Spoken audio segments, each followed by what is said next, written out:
ಮಳೆ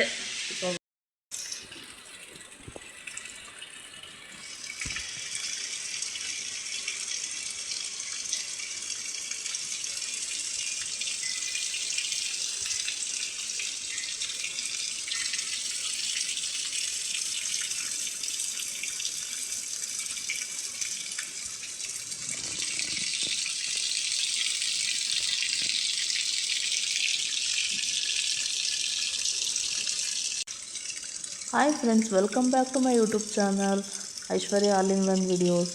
ಫ್ರೆಂಡ್ಸ್, ಇವತ್ತಿನ ವ್ಲಾಗ್ನಲ್ಲಿ ಬಿರಿಯಾನಿ ರೆಸಿಪಿನ ತೋರಿಸಿದ್ದೀನಿ. ಕಂಪ್ಲೀಟಾಗಿ ನೋಡ್ಕೊಂಬನ್ನಿ. ಹಾಗೆ ಹೊರಗಡೆ ತುಂಬ ಮಳೆ ಬರ್ತಿದೆ, ಹಾಗಾಗಿ ಏನಾದರೂ ನಾನ್ ವೆಜ್ ತಿನ್ನಬೇಕು ಅಂತ ಅನ್ನಿಸ್ತು. ಹಾಗಾಗಿ ಬಿರಿಯಾನಿ ಮಾಡೋಣ ಅಂತೇಳಿ 1/2 kg ಚಿಕನ್ ತರಿಸ್ಕೊಂಡಿದ್ದೆ. ಸೊ ಕಂಪ್ಲೀಟ್ ರೆಸಿಪಿನ ಶೇರ್ ಮಾಡಿದ್ದೀನಿ, ಹೋಗಿ ನೋಡ್ಕೊಂಬನ್ನಿ. ಹಾಗೆ ನನ್ನ ಚಾನಲಿಗೆ ಯಾರಾದರೂ ಸಬ್ಸ್ಕ್ರೈಬ್ ಆಗಿಲ್ಲ ಅಂದರೆ ಸಬ್ಸ್ಕ್ರೈಬ್ ಮಾಡಿಕೊಂಡು ಸಪೋರ್ಟ್ ಮಾಡಿ. Thank you. ಫ್ರೆಂಡ್ಸ್, ಈಗ ಚಿಕನ್ನ ಮ್ಯಾರಿನೇಟ್ ಮಾಡಿ ಇಟ್ಕೊಂಡಿದ್ದೀನಿ. ಉಪ್ಪು ಮತ್ತು ಖಾರ, ಸ್ವಲ್ಪ ಅರಿಶಿಣ ಪುಡಿ ಹಾಕ್ಕೊಂಡು ಒಂದು 1/2 hour ಬಿಡಿ. ಸೊ ಈಗ ಮಸಾಲೆಗೆ ಏನೇನು ಬೇಕು ರುಬ್ಕೊಂಬರೋಣ. ಕೊತ್ತಂಬರಿ ಸೊಪ್ಪು, ಹಸಿಮೆಣಸಿನ್ಕಾಯಿ, ಪುದೀನ, ಹಾಗೆ ಬೆಳ್ಳುಳ್ಳಿ ಮತ್ತು ಶುಂಠಿ ಹಾಕ್ಕೊಂಡು ರುಬ್ಕೊಂಬರ್ತೀನಿ ಈಗ. ಹಾಗೆ ಒಂದು ಕುಕ್ಕರ್ನಲ್ಲಿ ಸ್ವಲ್ಪ ತುಪ್ಪ ಮತ್ತು ಎಣ್ಣೆ ಹಾಕ್ಕೊಂಡು ಕಾಯಕ್ಕೆ ಇಟ್ಕೊಳ್ಳೋಣಂತೆ. ಸ್ವಲ್ಪ ಬಿಸಿ ಆಗಲಿ. ಆನಂತರದಲ್ಲಿ ಒಂದು ಸ್ಟಾರು ಮತ್ತು 2 ಚಕ್ಕೆ, 3 ಲವಂಗ, ಹಾಗೆ 1 ಏಲಕ್ಕಿನ ಹಾಕ್ಕೊಂಡು, ಹಾಗೆ 2 ಪಲಾವ್ ಎಲೆನ ಹಾಕ್ಕೊಂಡು ಚೆನ್ನಾಗಿ ಫ್ರೈ ಮಾಡ್ಕೊಳ್ಳಿ. ಒಂದು 10 ಸೆಕೆಂಡಷ್ಟು ಫ್ರೈ ಮಾಡ್ಕೊಳ್ಳಿ.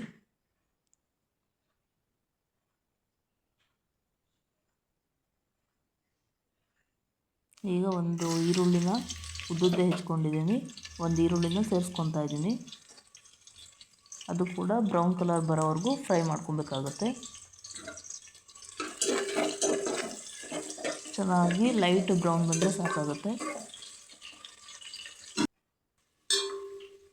ಈಗ ಫ್ರೈ ಆಗಿದೆ, ಇಷ್ಟಾದರೆ ಸಾಕು. ಸೊ ನಾವೇನು ಇಟ್ಕೊಂಡ್ಬಂದಿದ್ವಲ್ಲ ಪೇಸ್ಟು, ಆ ಪೇಸ್ಟನ್ನು ಹಾಕ್ಕೊಳ್ಳೋಣ. ಈಗ ಹಾಕ್ಕೊಂಡು ಹಸಿಮೆಣಸಿನಕಾಯಿ ಮತ್ತು ಪುದೀನ, ಕೊತ್ತಂಬರಿ, ಶುಂಠಿ, ಬೆಳ್ಳುಳ್ಳಿ ಹಾಕಿ ರುಬ್ಕೊಂಬಂದಿರೋ ಅಂಥದ್ದು. ಹಸಿ ವಾಸನೆ ಹೋಗೋವರೆಗೂ ಚೆನ್ನಾಗಿ ಫ್ರೈ ಮಾಡ್ಕೊಳ್ಳಿ. ಅದು ಸ್ವಲ್ಪ ಚೆನ್ನಾಗಿ ಎಣ್ಣೆನ ಬಿಡಬೇಕು, ಅಲ್ಲಿವರೆಗೂ ಫ್ರೈ ಮಾಡ್ಕೊಳ್ಳಿ. ಈಗ ಸ್ಪೈಸಸನ್ನು ಹಾಕೊಳ್ಳೋಣಂತೆ. ನಾವು ಹಸಿಮೆಣಸಿನ್ಕಾಯಿ ಹಾಕಿರೋದ್ರಿಂದ ಚಿಲ್ಲಿ ಪೌಡ್ರನ್ನ ನೋಡಿಕೊಂಡು ಹಾಕ್ಕೊಳ್ಳಿ. ನಿಮ್ಮ ಖಾರಕ್ಕೆ ಎಷ್ಟು ಬೇಕು ಅಷ್ಟು ಹಾಕ್ಕೊಳ್ಳಿ. ನಾನು 2 ಸ್ಪೂನು ಅಚ್ಕಾರದ ಪುಡಿ ಮತ್ತು ಸ್ವಲ್ಪ ಅರಿಶಿನ, ಗರಂ ಮಸಾಲ, ಚಿಕನ್ ಮಸಾಲ, ಹಾಗೆ ಧನಿಯಾ ಪೌಡರ್ ಇಷ್ಟನ್ನು ಸೇರಿಸ್ಕೊಂಡು ಚೆನ್ನಾಗಿ ಫ್ರೈ ಮಾಡ್ಕೊತಾ ಇದ್ದೀನಿ. ಲೋ ಫ್ಲೇಮಲ್ಲಿಟ್ಟು ಫ್ರೈ ಮಾಡ್ಕೊಬೇಕು. ಸ್ಪೈಸಸ್ ಹಾಕೊಂಡ್ಮೇಲೆ ಲೋ ಫ್ಲೇಮಲ್ಲೇ ಇರಬೇಕು. ನೋಡಿ, ಈಗ ಫ್ರೈ ಆಗಿದೆ. ಇದಕ್ಕೆ ಒಂದು ಟೊಮ್ಯಾಟೋನ ಸೇರಿಸ್ಕೊಳ್ಳೋಣಂತೆ. ಒಂದು ಸಣ್ಣದಾಗಿ ಹೆಚ್ಚಿದ ಟೊಮ್ಯಾಟೊ, ಇದು ಕೂಡ ಚೆನ್ನಾಗಿ ಫ್ರೈ ಮಾಡ್ಕೊಳ್ಳಿ. ನಾನು ಇವತ್ತು ಬಾಸ್ಮತಿ ರೈಸ್ ತೊಗೊಂಡಿದ್ದೀನಿ. 1 kg ಇದೆ ಬಾಸ್ಮತಿ ರೈಸಿನ ಪ್ಯಾಕೆಟು. ಸೊ ಅದರಲ್ಲಿ 2 ಕಪ್ ಮಾತ್ರ ಯೂಸ್ ಮಾಡಿಕೊಂಡು ಬಿರಿಯಾನಿ ಮಾಡ್ತಾಯಿದ್ದೀನಿ. ಈಗ ಅಕ್ಕಿನ ಚೆನ್ನಾಗಿ ತೊಳ್ಕೊಂಡು, ನೀವು ಬೇಕಾದರೆ ಒಂದು 1/2 hour ಮುಂಚೆ ನೆನೆಸಿಟ್ಕೊಳ್ಳಿ.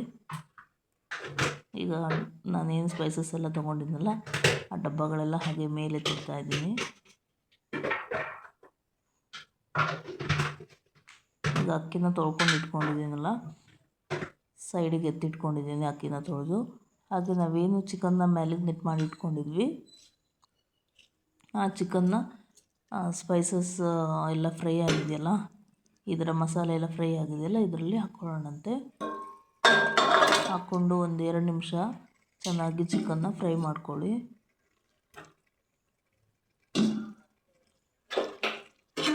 ಚಿಕನ್ ಎಲ್ಲ ಚೆನ್ನಾಗಿ ಫ್ರೈ ಆದಮೇಲೆ ನಾವೇನು ತೊಳೆದಿಟ್ಕೊಂಡಿದ್ದೀವಲ್ಲ ಅಕ್ಕಿನ, ಅದನ್ನು ಸೇರಿಸ್ಕೊಂಡು ಚೆನ್ನಾಗಿ ಫ್ರೈ ಮಾಡೋಣ.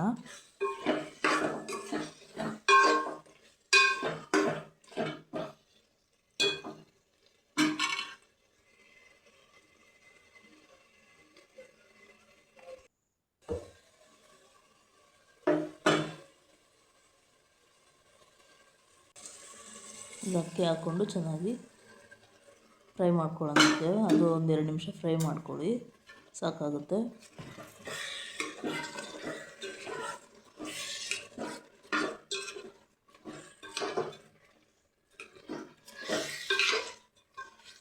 ನೋಡಿ, ಇಷ್ಟಾದರೆ ಸಾಕು. ಸೊ ಈಗ ಅದಕ್ಕೆ ತೆಂಗಿನಕಾಯಿದು ಹಾಲು ಮತ್ತು ಇದು ಕಸೂರಿ ಮೆಂತೆ ಹಾಕ್ಕೊತಾ ಇದ್ದೀನಿ ಸ್ವಲ್ಪ. ಹಾಗೆ ತೆಂಗಿನಕಾಯಿನ ರುಬ್ಬಿಟ್ಕೊಂಡಿದ್ದೆ, ಅದರ ಹಾಲು ಹಾಕ್ಕೊಂಡು ಚೆನ್ನಾಗಿ ಮಿಕ್ಸ್ ಮಾಡಿಕೊಂಡು ರೈಸಿಗೆ ಎಷ್ಟು ನೀರು ಬೇಕಾಗುತ್ತೆ ಅಷ್ಟನ್ನು ಹಾಕ್ಕೊಳ್ಳೋಣ. ರುಚಿಗೆ ತಕ್ಕಷ್ಟು ಉಪ್ಪು. ಆ ನಂತರದಲ್ಲಿ ಕುಕ್ಕರ್ ಲಿಡ್ನ ಕ್ಲೋಸ್ ಮಾಡ್ಕೊಳ್ಳೋಣ. 2 ವಿಷಲ್ ತಗೊಳ್ಳಿ, ಸಾಕಾಗುತ್ತೆ. ಈಗ ಓಪನ್ ಮಾಡಿ ತೋರಿಸ್ತಾ ಇದ್ದೀನಿ ನೋಡಿ ಬಿರಿಯಾನಿ ಹೇಗಾಗಿದೆ ಅಂತ ಹೇಳ್ಬಿಟ್ಟು. ತುಂಬ ಚೆನ್ನಾಗಾಗಿದೆ ಬಿರಿಯಾನಿ, ಟೇಸ್ಟ್ ಕೂಡ ಅಷ್ಟೇ ಚೆನ್ನಾಗಾಗಿರುತ್ತೆ. ಈ ವಿಧಾನದಲ್ಲಿ ಒಂದು ಸಲ ಟ್ರೈ ಮಾಡಿ. ಹಾಗೆ ವಿಡಿಯೋ ನೋಡಿದ್ದೆ ಎಲ್ರಿಗೂ ಥ್ಯಾಂಕ್ ಯು ಅಂತ ಹೇಳ್ತಾ ಮತ್ತೆ ಮುಂದಿನ ವಿಡಿಯೋದಲ್ಲಿ ಸಿಗ್ತೀನಿ. ಟೇಕ್ ಕೇರ್, ಬಾಯ್.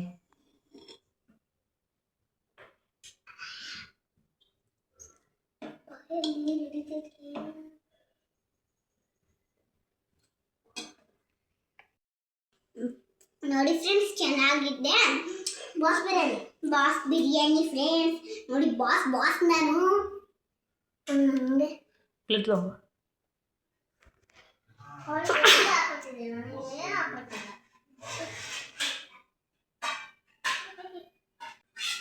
ಇಡೋಲ್ಲ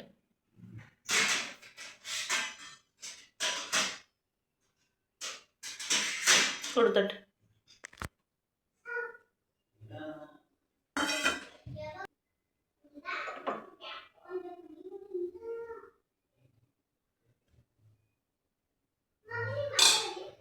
ಮಿಂಚು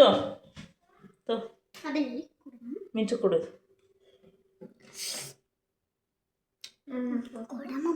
ಕೊಡ್ತೀನಿ ನೋಡ್ರಿ.